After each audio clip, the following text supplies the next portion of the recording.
Hey guys, this is some kind of chicken dish. It's called chicken paratha, and I think it's like a spicy. It's similar to what I had the other day here. Let's see here.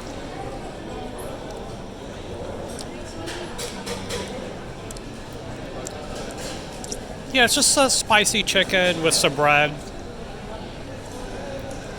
Um,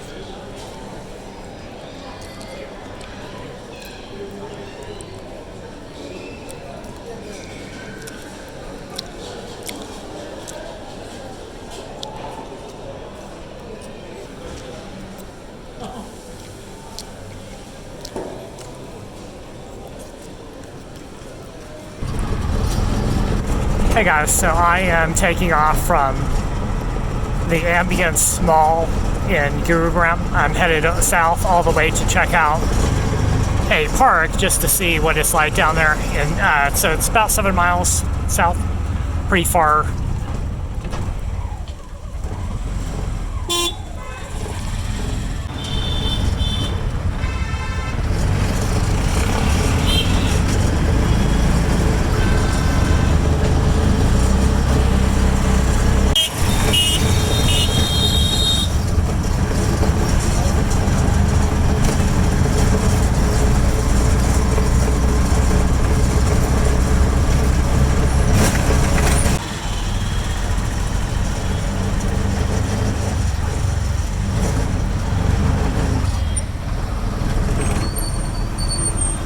Hey guys, I am here at 20 Biodiversity Park, and I just took a tuk-tuk down from Ambience Mall, which is about 7 miles south, so it's a pretty far distance. And I didn't know what this area was like. It looks pretty safe here. You know, if you're around Delhi, you have to be a little bit careful about where you're going. You know, you don't want to end up in a slum or something like that. But this park looks perfectly safe here. There's a few stray dogs around, but not anything too crazy. You know, not packs of dogs or, you know, menacing people or homeless people. What they probably do here is they have security that will kick out the homeless people, so they can't come inside here and sleep or whatever, you know. So over here in India, you know, you probably know that there's a lot of poor people around because it's a low, you know, per capita income is very low. It's lower than Thailand.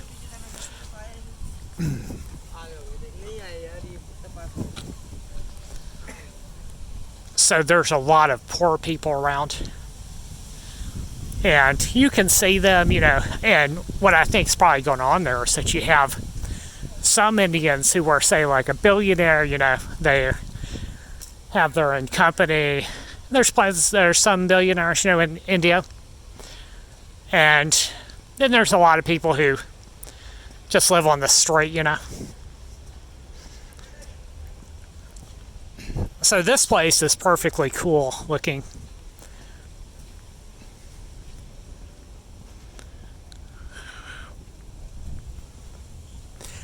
And I would definitely say, when I'm comparing countries or places that I visited here,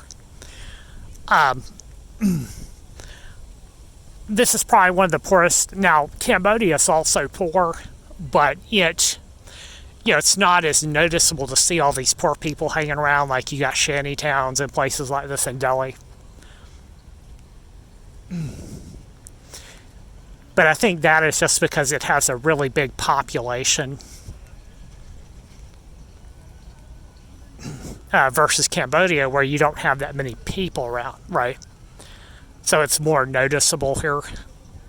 And India, of course, has 1 billion people living here, you know, so that's quite a difference, you know.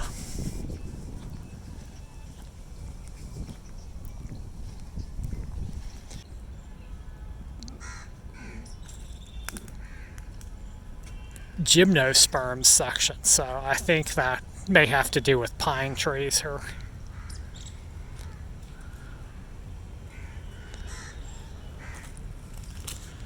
So they have some plantings around here.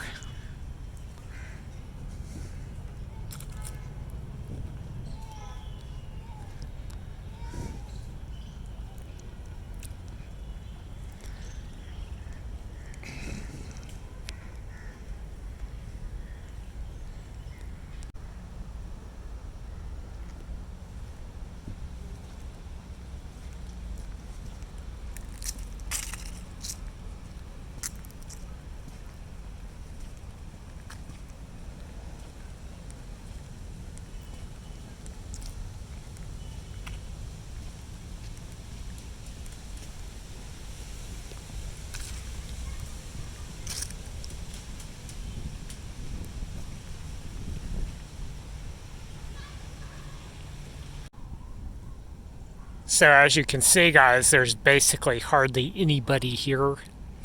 So it's about 10 miles. I checked on Google Maps, and it's about 10 miles south of the airport in Delhi.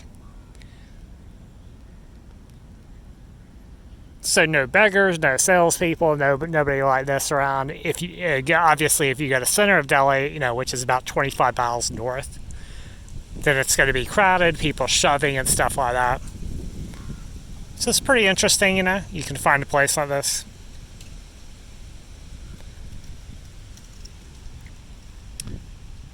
And today it's actually kind of a little bit windy and cooler. There was a front that came through. And you can see that dust storm over there. It's about 70 degrees. Later this week, it's going to head up to 90 degrees, so it's going to be really hot, which I'm fine with.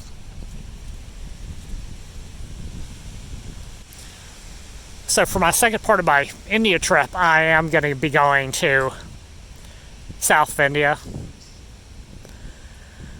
I haven't really decided exactly where. I'm going to wait until my lease is up and then look to take the train, because it's really affordable form of transportation here in India. It's like you can get a first class ticket, for $20, or maybe a third class for like $5, go 1 day's worth of ride, So probably what I'm going to do is I'm going to book a train and maybe go, 1 day, 9 hours, then the next day, or, next week, I might go another 12 hours, get all the way down to the end of India, south of India, and see what it's like down there, because this is way far north. Delhi is way far north in India.